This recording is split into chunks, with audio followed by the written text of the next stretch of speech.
बताइए जरा आप मुझे। अगर कोई जो वक्फ कमेटी का चेयरमैन है, माइनॉरिटीज कमेटी का चेयरमैन है, वो किसी नेता के ऊपर आरोप लगा रहा है कि भाई उसने जमीन हड़प ली, जमीन खा ली, जमीन पर कब्जा कर लिया वक्फ की, तो फिर तो विपक्षी सदस्य जो जेपीसी के सदस्य हैं उनको क्या करना था?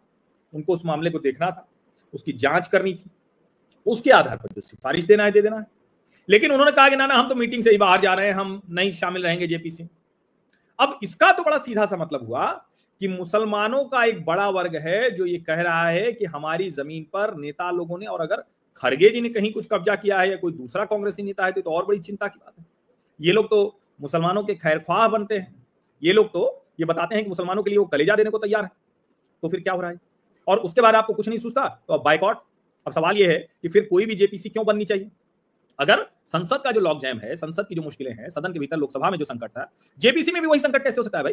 वहां तो आप आपस में बातचीत करके उसको सुलझाइए।